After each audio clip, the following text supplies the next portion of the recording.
Everyone, my name is Miss Ray, and welcome to another episode of the Inner Harbor Cast.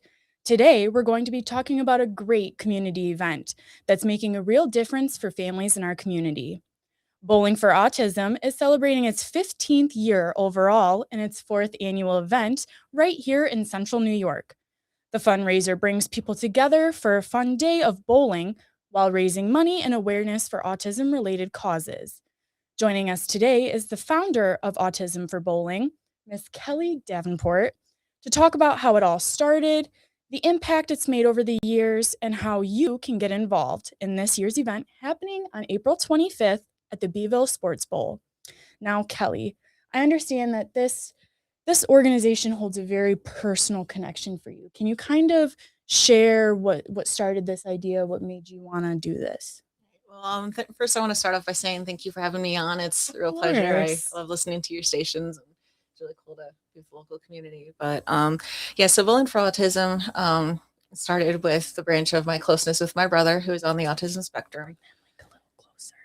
We've always been very close, and he was my first best friend growing up. And as I got a little older, I was like, I want to start something that's giving back to the community, but I also wanted to make it more meaningful. And I was like, wait a second, Sean's on the spectrum, and that's always something that could use awareness and acceptance. And then I'm like, one of his favorite things to do is bowling.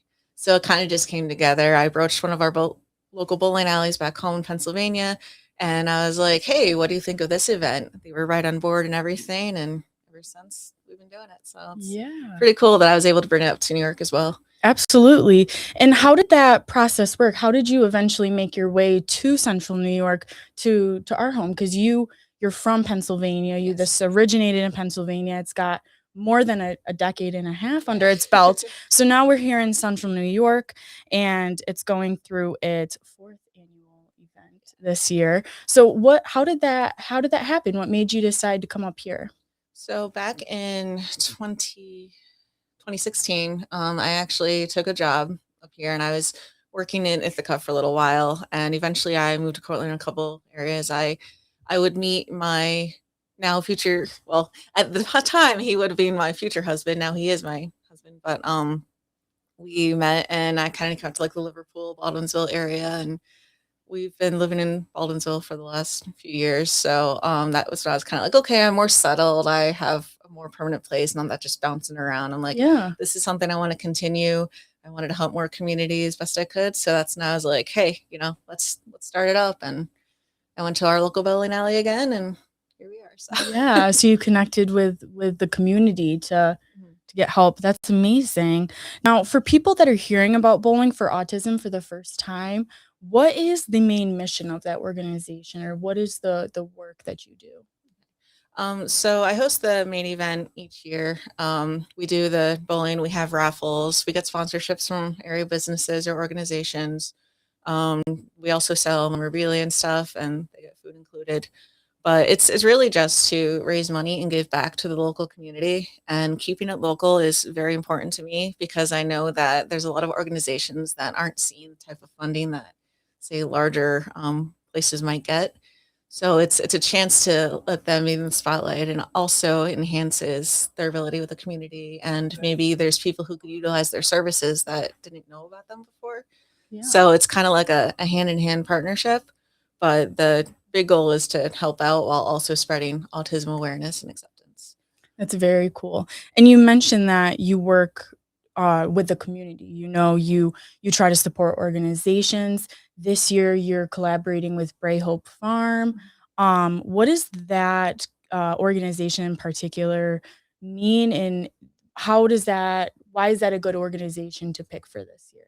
So Brayhope Farm is located in Phoenix, New York. They are a nonprofit for a therapeutic program. They have goats and donkeys. People can go up there and learn to, they get to play with the animals. They can learn to brush them. They can feed them, and there's just a calm about being around animals. And it's the irony of this year is that we actually have Pennsylvania's recipient is also a therapeutic program. And that's how I kind of learned about some of them. They deal with horses at Fairhill, whereas Brayhope has donkeys and goats. And there's just, I don't know, something about being in those environments and being around animals like that, that even if someone's at the brink of a meltdown, they could just feel like that Mhm. calm and a connection of it. So it's really great. And I brought my brother there a couple times, my family, and you can just see like the changes even for myself. I'm like, Yeah. okay, like that's a good environment. Yeah, for sure. And it's amazing that there's an outlet that provides comfort like that and that you're able to find an organization that can work and collaborate on that aspect. Now, the Central New York branch started in 2023, is that correct? Yes. Okay. How has the response been from our community so far? It started off year one. I'm sure year one there were a couple hiccups along the way, but there's a lot of work that goes into this. How has your organization evolved since 2023? Well, the one good thing, and that was a strong advantage for the New York branch, was that I've had a lot of years with Pennsylvania. So I've had a lot that I started with Realms, and I kind of took that as a mapping point. I brought up the suggestion to Gary at B-ville Sports Bowl, which is where the New York branch is held. Um, and I was like, here's how we run things in Pennsylvania. It's your call, it's your business. But he's like, you know what? Whatever works for you, we'll just do it that way. So I kept a similar format, which to me made it easier in the sense of like, all right, I already know what I'm doing. I've done this a million Mhm. times. It's just doing it two places now. Um, the first year, I was like, I don't really know anybody up here. I grew up in a very small town, so I went to school there. I worked there for a while. People knew each other. So it Mhm. was a lot easier for me to make that connection. Whereas up here, it's much bigger and I'm not from here originally. So I was like, all right, now I have to meet people. So I anticipated that it would be a little touch and go because it is new and Mhm. people are learning about it. But that first year response was phenomenal. I had local organizations up to like getting the Syracuse Mets involved and the local That's museums and the zoo. phenomenal. Like I had responses that I never thought for a Mhm. first time go, and it's grown since then and more people are coming. I have returning sponsors every year. I have new ones each time. So it's definitely growing. We're still, adjusting to some of the changes and getting to know more people, but I think it's on a good track so far, which is That's exciting. great. Yes, very exciting. And since the beginning here in Central New York, why is it important to have this organization here? When we usually talk to other organizations, they'll be like, we saw that there was a need for this, you know what I mean? And I do feel being from this community, I grew up in a small town 30 minutes up the road and there aren't many outlets and supports for that. So do you why I guess like what is the importance for creating this and what's the value hold to you? I feel that human connection and broadening that is definitely a good help, especially parents who are going through the struggles of life's hard enough without Mhm. having the extra. And by no means do I mean that, I would take away having an autistic sibling. And I don't think any parent who raises an autistic or any person with disabilities as a mistake or too hard for them. But it is a societal stereotype that is just okay, that's, a burden and everything. So sometimes it's hard for people who relate to the spectrum to actually get support from the outside because they don't get it if they're not directly involved. So Mhm. having other people that can understand that, every situation is different, every family is different, but it's people who are going to understand something similar and they can share the quality. So it just brings you more of like, and it's like a networking too, because Yeah. then, you're learning things for not only support, but places you can go for, even if you need a break, if your kids need a break, or even older adults who, just need something because disabilities don't go away just because you turn 18. And I think Mhm. that's one of the big things too, is that people start turning away services and it's like, it doesn't go away. They're still working through it. They still have their needs. We still need to find something to be there for them. And I feel Right. like this is one way that even though I'm not, nationwide and I'm not the biggest name in the world, it's doing my part that I can to make that step for somebody. Yeah. That's wonderful, Kelly. So talking more about this year's event, when and where is it? What time? Where can we go to kind of show up for Bowling for Autism?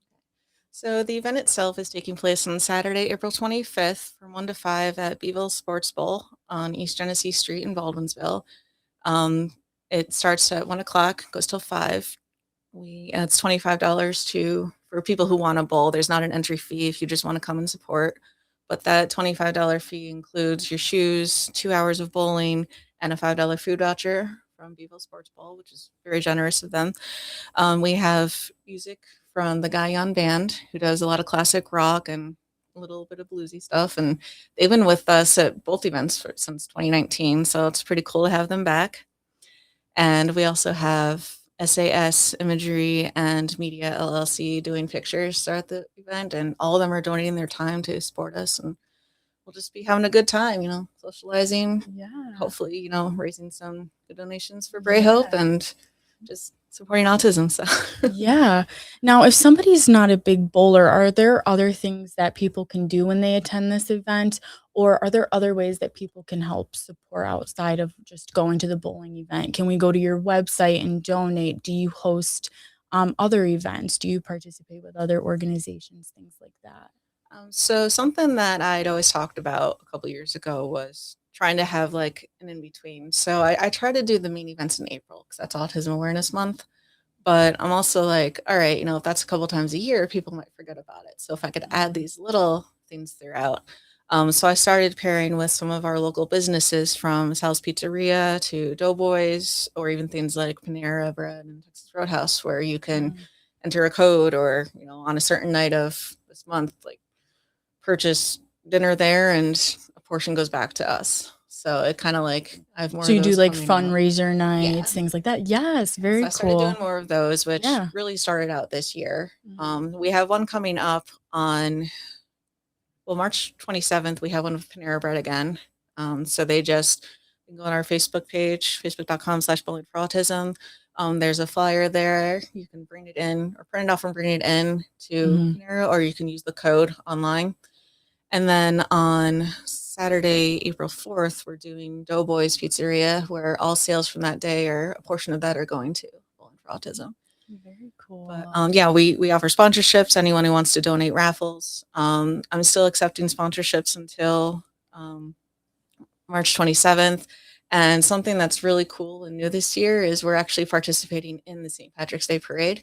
The So, Syracuse St. Patrick's yeah. Day Parade? Very cool. So Do you we're get a gonna have float? Are you gonna walk through the parade? my husband's gonna drive my car. We have magnets on the side that are promoting Yes. Bowling for Autism. Oh my But then gosh, that's we exciting. put together these goodie bags with bracelets and things like that we're gonna give out. So Oh my I have my brother gosh. coming up from Pennsylvania for it. I have my family members helping out. Some of the band members are helping out, and we're just, trying to get the word out of help us grow more. Yes. So Very I'm cool. excited to join it. I'm glad that they are able to accept us. Yeah.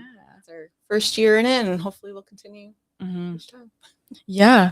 So events like this really aren't possible without community support. You know what I mean? How you mentioned Panera Bread, you mentioned Doughboys, you mentioned getting involved with the community.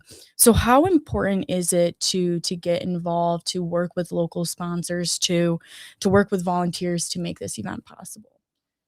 It's so important. I can't even express the gratitude I have and how impactful that is. And I know from experience, like, not even just on a personal level, but I used to work in the special needs field. I was with group home setting and stuff, or in day hab programs.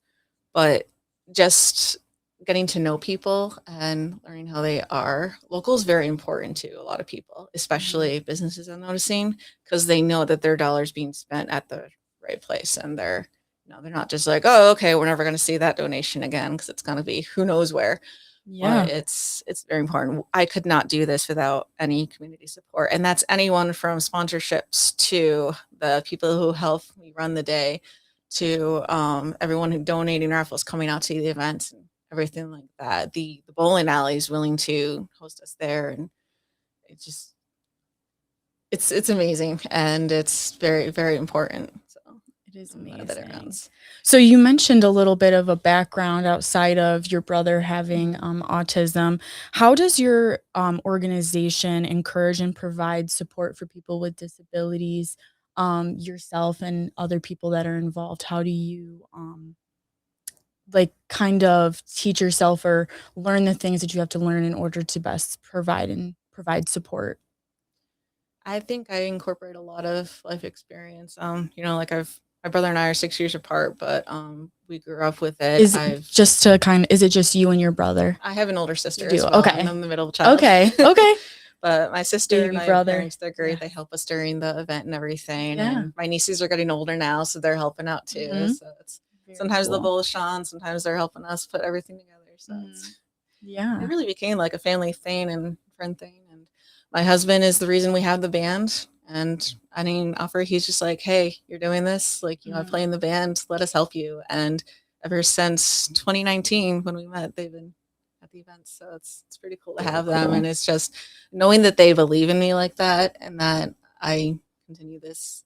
That's the reason we're at 15 years of Pennsylvania. That's the reason that we're in 4 years with New York. And next year, I want to do a big event to also celebrate our first milestone in New York's thing. So that's hopefully in the works. I'll have to figure it out. But yeah, so there's things to look forward to, big plans ahead for sure. Yeah, just going through like, you know, knowing my brother his whole life and dealing with people in school that I've met, or all of like Sean's Special Olympics groups he's been with when I worked in it professionally.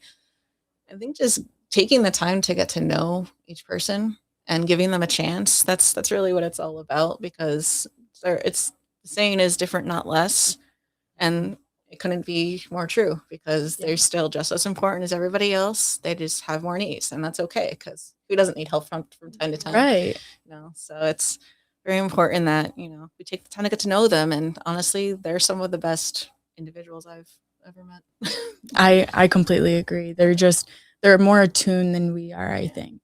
And being around, the more you interact with, even if it's one person, you know, once a week or a couple days a week, you just learn how to adapt yourself to kind of meet their needs, and you learn what else that they need. So how you better respond around them, and you know, giving that. So that's how I kind of take it into, you know, all right, that's how I'm going to treat somebody else, because I know what it's like. And and I mentioned the whole parent support thing earlier. Like I know that growing up, I remember, you know, just dealing with some of the stuff that I saw what my parents dealt with, trying to get services and trying to get everything. And it is so difficult, especially when they reach that certain threshold. And I have mad respect for anybody who's going through that. And, you know, I'm a sibling, it's important to me, but you know, I was young enough. I wasn't the one that was directly like right on the lines of it, but anybody who has any connection to people with any sort of special need is just, they're the superheroes. Yeah, for sure. For sure. And they don't get enough credit for what they do. So if I can give back and help them in any way, that's my goal. Yeah, that's great. I have one more question for you. So what would you say to families that are navigating autism or special need challenges right now? As you mentioned, there are limited resources, you know what I mean? There isn't, and your work is working to change that, you know what I mean? So what would you say to somebody that is just, you know, really struggling right now, or feeling like they don't have that support? It seems like hang in there. And I don't mean that like, okay, you're just gonna get through it to deal with it, but there's someone who understands, like search local websites, or find your local community that, you know, even online, you might even find his Facebook support page. Up here, I know they have like a couple of them that I'm part of. Sometimes, you know, get your person involved in like Special Olympics, and you can meet other parents. There's different groups available, and don't give up. Keep trusting that you are doing the best you can for your child or your nephew or whoever you're taking care of, or whoever you know personally. Just, you're not alone. You're definitely not alone. And I don't know, you can always reach out to us if they're part of a group that we haven't heard of yet. The more we get to know, the more we can try to help. And Yeah. if they're struggling, you know, just, there's support groups, there's different things, and it's hard to open up, but you'll find an ear that someone I know understands. Yeah. So that's Well, first step I'd try. yes, that was great. That's awesome. Thank you again, Miss Kelly, for you. coming in. Thank you to your family. Um, for sharing your story, for coming here, for supporting Bowling for Autism. Again, this event is happening April 25th right here in Central New York in Baldwinsville, and it's a great opportunity to have some fun while supporting an important cause. To learn more about how you can bowl, donate, or get involved, just search Bowling for Autism online. You can see it through Pennsylvania, you can see it through New York. That's the one, right? That's Yep. the one. I'm Miss Ray. We'll see you guys next